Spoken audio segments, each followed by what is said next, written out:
Bueno, queridos patitos, tenemos triste asunto de que hace como un mes la Unión Europea dio por perdida la misión para observar las elecciones en Venezuela tras el choque con Caracas. Hemos tenido algún que otro conversatorio hablando del asunto de las elecciones en Venezuela y de la no libertad que existe en esta ausencia de democracia del régimen bolivariano desde hace 25 años.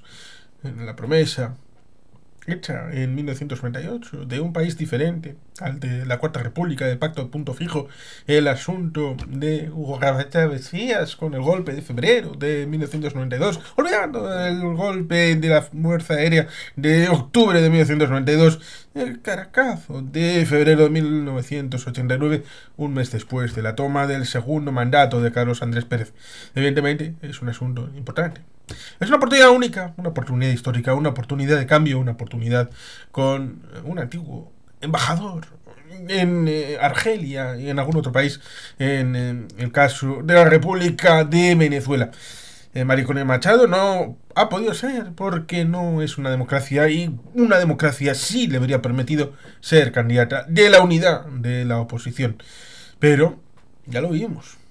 Ya lo vimos desde el primer momento de la elección de Nicolás Maduro Moros, con la supeditación de todos y cada uno de los pasos al mantenimiento del régimen bolivariano. Estaban dispuestos a sacrificar todo en el altar de la permanencia del régimen político, incluyendo la democracia, incluyendo cualquier sistema institucional, incluyendo todo lo que fuera necesario, hasta el punto de sacarse de la manga una constituyente para seguir manteniendo la elección por la Constitución existente desde 1999/2000. Dígame en qué artículo hizo cambio la Asamblea Constituyente. Dígame qué Constitución parió la Asamblea Constituyente firmada en este siglo XXI por Nicolás Maduro Moros desde Miraflores. Evidentemente el cambio de Asamblea Nacional supuso la desolación, el desdoblamiento de instituciones por un tribunal del ámbito jurídico, Supremo, Comisión Electoral, Contraloría de la República, desde la oposición, y la que estableció en ese momento de cambio la asamblea saliente, que debería de haberse quedado en no hacer nada. Sí, es cierto, estamos hablando de 2015-2016 y que parece que han pasado 8 años, pero evidentemente el origen del mal sigue estando ahí. Cierto es que los acuerdos firmados en cierto lugar caribeño, en teoría para sacar las condenas y los limitantes económicos, las llamadas sanciones al régimen bolivariano, era para una limpieza del proceso electoral.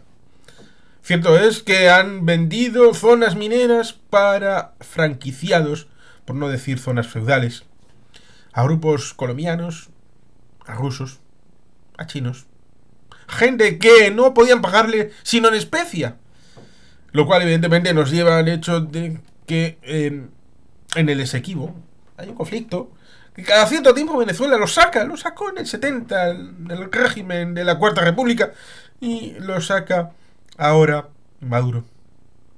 Es un régimen que va de internacionalismo, pero si necesita el nacionalismo lo implementa, aunque sea algo aparentemente contradictorio, pero pueden cabalgar las contradicciones de una manera absolutamente increíble, porque cualquier cosa es buena para el convento, y no es lo que hagan, sino que lo hagan ellos.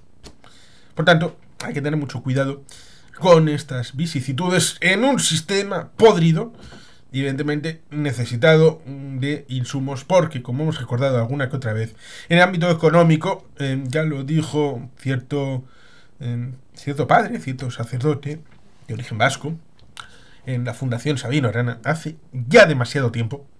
Digo ya hace demasiado tiempo porque el pueblo ya sufría entonces y ha pasado todo este tiempo sufriendo todavía más, teniendo en cuenta de que desde el 2013 hasta el 2020 el encaje económico en el Producto Interior Bruto, que era similar en Colombia a Venezuela, tenemos que en 2020 había bajado a un 10%. Equivalente, el Producto Interior Bruto de Venezuela al de Bolivia, al de Eslovenia.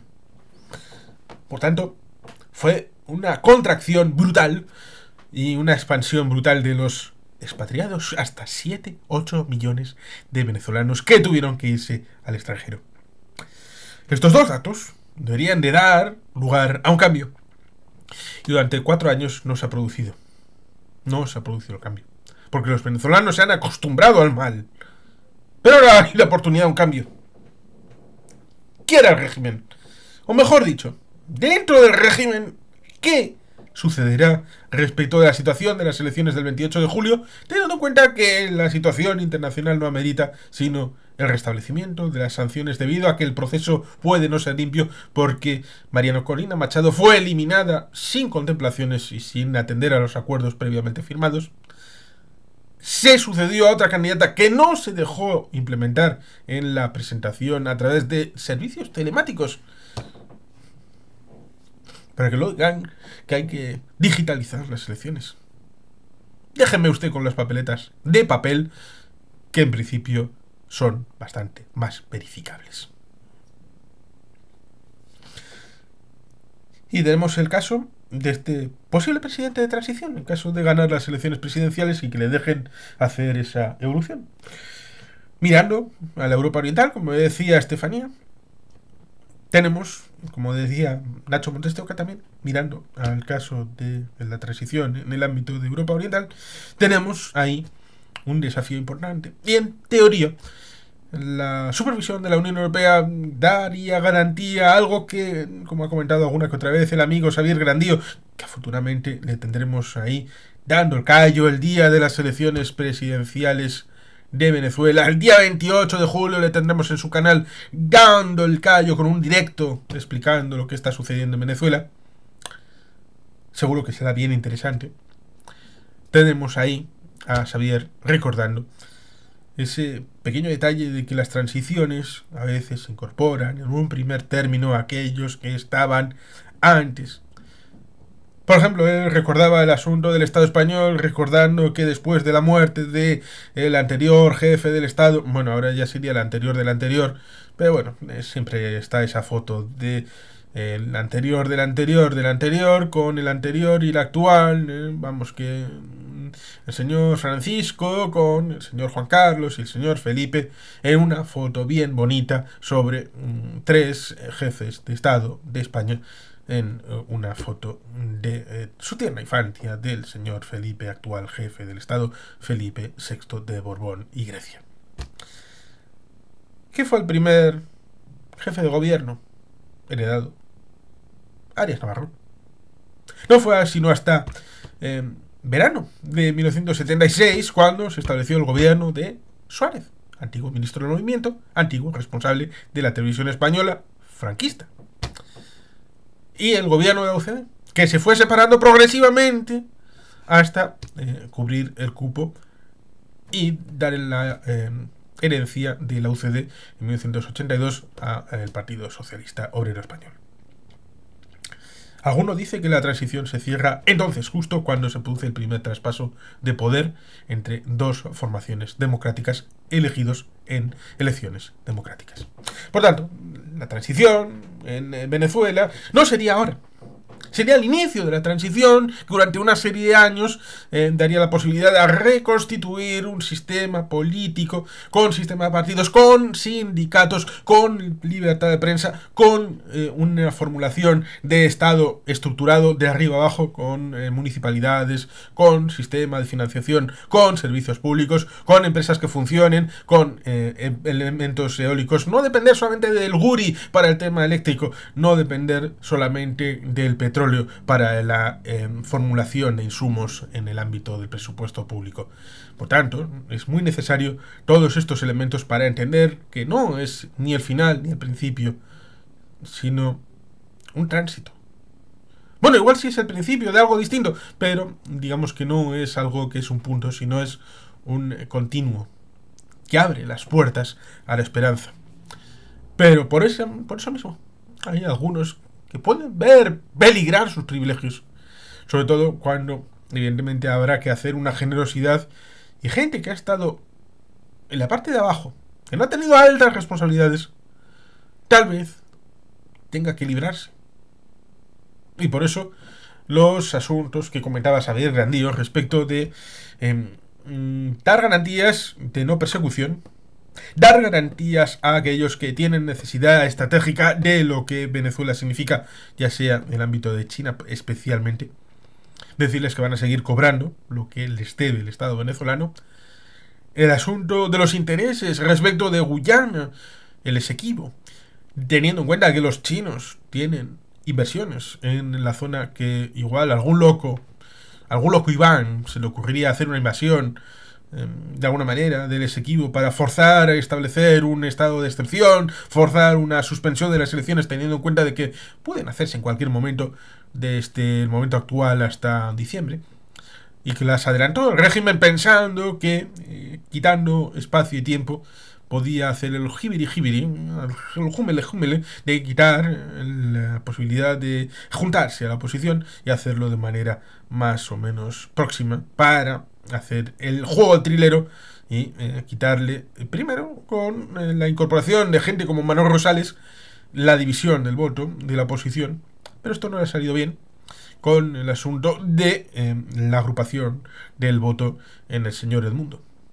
que tiene el segundo apellido Arrutia, lo cual le hace ser vasco. Y todos los vascos de bien tenemos que apoyar a nuestro compatriota, el señor Edmundo, candidato a presidencia de Venezuela. Y evidentemente, con noticias como esta, hay situación bastante complicada, porque la Unión Europea da por perdida la misión de observación electoral para los comicios presidenciales de Venezuela el 28 de julio, tras los choques con Caracas, después de que el Consejo Nacional Electoral retirara la invitación a la Unión Europea para hacer ese despliegue. Varias fuentes diplomáticas confirman a la Europa Press que el envío de observadores para seguir el proceso electoral es, en este punto, bastante improbable. Aunque todavía no hay una decisión final, que está en manos del alto representante para la Unión Europea para la Política Exterior, Josep Borrell, base a los informes preliminares de una misión exploratoria que visitó Venezuela en el mes de abril para preparar el terreno. Al 99% seguro que no habrá misión Unión Europea, señala otra fuente. En Bruselas, la maniobra de Caracas se percibe como un gesto hostil a la presencia de la Unión Europea en el país, y creen que revocar la invitación equivale a cancelar la misión. La iniciativa estaba siendo ultimada. Queda pendiente el acuerdo administrativo con las autoridades del país caribeño. La capital comunitaria lee en este paso como una previsible maniobra de Caracas frente a las encuestas negativas para la aspiración de Nicolás Maduro Moros de seguir en el poder. Aparte de la Unión Europea, Estados Unidos ha pedido a las autoridades venezolanas que permitan la misión de observación electoral europea, al entender que esta acción va en contra de los compromisos adquiridos en Barbados para apoyar la integridad del proceso electoral. Washington expresó su profunda preocupación por la decisión de retirar el ofrecimiento y pidió a Caracas revertir el anuncio. El CNE anunció la retirada de la invitación a la Unión Europea por observar las elecciones presidenciales, alegando la imposición de sanciones unilaterales contra el pueblo venezolano. No, contra el pueblo venezolano, no, contra ciertas autoridades del ámbito institucional venezolano debido a los incumplimientos del asunto de Barbados. Sencillo. Pero algunos prefieren ocultarse en pantallas. Ni a la economía venezolana, incluyendo los servicios y bienes públicos. Todo después de que la Unión Europea diera el paso, hacía 2 semanas, de retirar temporalmente una serie de sanciones dirigidas a dirigentes en Venezuela en el marco de esfuerzos para contar con unas elecciones presidenciales inclusivas y competidas. Concretamente quitó de su lista negra al presidente del CNE, Elvis Amoroso, y a otros 3 miembros del organismo. Evidentemente ahí tenemos un asunto bien interesante. Por la paz, una Ave María, y que la Unión Europea había intentado hacer ciertos ámbitos Y es que la inflación interanual de Venezuela cae al 78% en el mes de mayo, aunque escala un 3,9 mensual. La oficial, ¿eh? La inflación cayó 9 puntos porcentuales en mayo respecto a abril, hasta situarse en el 78% interanual, mientras que escala en términos mensuales del 2,9% al 3,9%. España, por supuesto, lamenta que Venezuela no autorice observadores de la Unión Europea e insiste en elecciones creíbles y competitivas. El gobierno español lamenta que Venezuela haya rechazado el despliegue de observadores de la Unión Europea en las elecciones presidenciales del próximo 28 de julio y confía que sean creíbles y competitivas en línea con lo que ha venido manifestando aparentemente la idea del gobierno de Venezuela, del señor Nicolás Maduro Moros. España lamenta la retirada de la invitación de la misión de observación electoral de la Unión Europea a las elecciones presidenciales en Venezuela, han señalado fuentes diplomáticas a Europa Press, después de que el 28 de mayo el Consejo Nacional Electoral CNE venezolano anunciara su decisión esgrimiendo las sanciones unilaterales contra el país, es decir, salir por peteneras. Así las cosas, las fuentes han dejado claro que España apuesta por la celebración de unas elecciones creíbles, inclusivas, competitivas, en línea con el mensaje que ha venido repitiendo el titular de Exteriores de España, José Manuel Álvarez, en los últimos meses, después de que el gobierno de Nicolás Maduro Moros haya puesto impedimentos a la oposición para concurrir a la cita con las urnas. Varias fuentes diplomáticas europeas consultadas por Europa Press ya señalaron el envío de observadores para proseguir el proceso electoral. Es en este punto bastante improbable. Si bien todavía no hay una decisión final que está en manos del alto representante de la Unión Europea para la Política Exterior, Josep Borrell, en base a los informes preliminares de la misión exploratoria que visitó Venezuela en el mes de abril para preparar el terreno. Como decíamos, al 99% seguro que no habrá esa misión. En Bruselas, la maniobra de Caracas se percibe como ese gesto hostil que comentábamos a la presencia de la Unión Europea en el país y creen que esa revocación a la invitación equivale a cancelar definitivamente la misión. Y que evidentemente ahí tenemos un asunto importante porque la frase principal de la limpieza de los resultados es el hecho de garantizar la limpieza de los mismos, cosa que la Fundación Carter hizo en 2004. Y muchos de los que defienden en redes sociales a Venezuela dicen, ojo, cuidado, que la limpieza de los procesos electorales ya la garantizó la Fundación Carter.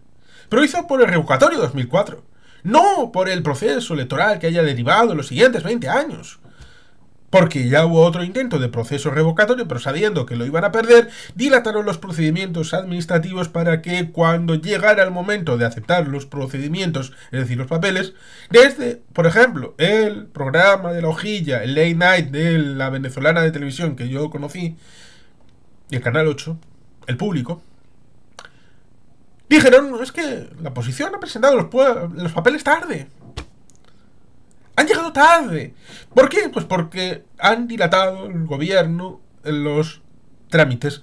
Y aparentemente dicen, la fiscalía de quién depende. No como Pedro Sánchez, que dice, la fiscalía depende de mí. No, ahí dicen, la fiscalía es independiente, la Contraloría General de la República es independiente, la Asamblea es independiente, los poderes son independientes, pero todos están controlados por los chavistas.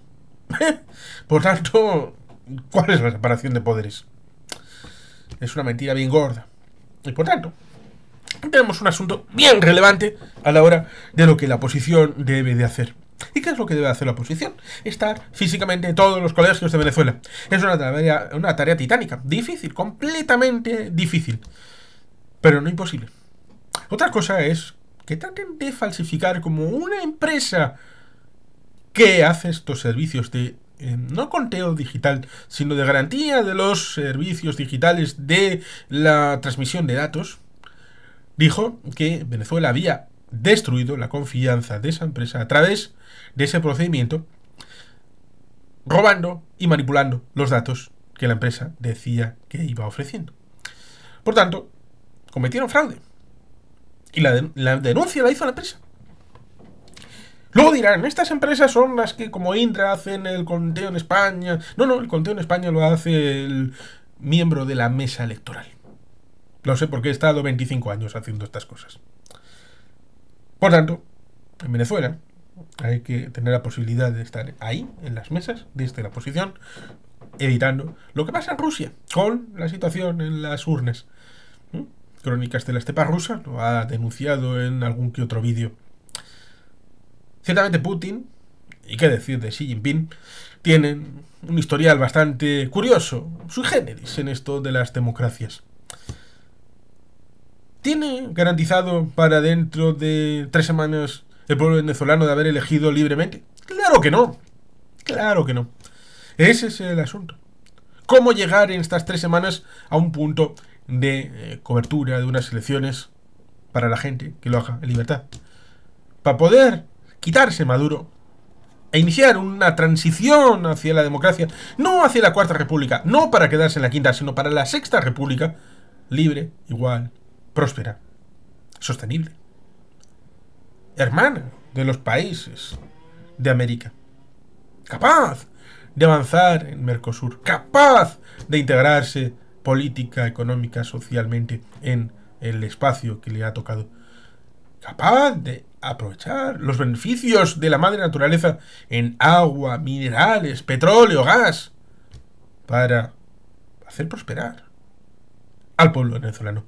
Promesas que muchos han hecho en el pasado. Sí, lo hizo la Cuarta República, sí, después de Marcos Pérez Jiménez, la dictadura de Betancur, el asunto de la Cuarta República, el asunto del pacto de punto fijo en la finca precisamente de el señor de Copey, que fue presidente 2 veces también, con el mandato prorrogado para 1994-98, que fue el final de la Cuarta República y que dio paso a una promesa de Hugo Chávez de algo distinto y que nunca se cumplió. La economía hoy tiene índices peores que antes de Hugo Chávez y eso dio lugar a la revolución bolivariana. Que reflexionen los venezolanos para qué ha servido 25 años de bolivarianismo para volver a unos índices económicos peores a los que tenía el país antes del advenimiento del movimiento Quinta República. Otra cosa es si les van a dejar votar en libertad. Y ese es el peligro. En el pasado han sacrificado todo. Nunca, en los últimos años, con Nicolás Maduro Moros, han hecho una elección libre sabiendo que podían perder. Les sorprendió la pérdida con 2/3 de la Asamblea Nacional Venezolana. Y dijeron, una y nunca más. No se vuelve a repetir. Los acuerdos de Barbados iban, en principio, para tratar de superar eso y de abrir una esperanza. Pero la esperanza puede significar la pérdida de poder para ciertas personas. Y por tanto, ahí está el asunto. ¿Se sobrepasará una vez más el límite de lo aceptable? ¿O el pueblo será capaz de poder abrir esa puerta a la esperanza? Estaremos expectantes a lo que sucede el 28 de julio y seguramente lo seguiremos a través del canal de Xavier Grandío. Y sin más, queridos patitos, eskerrik asko, agur bero bat, beti jelpian.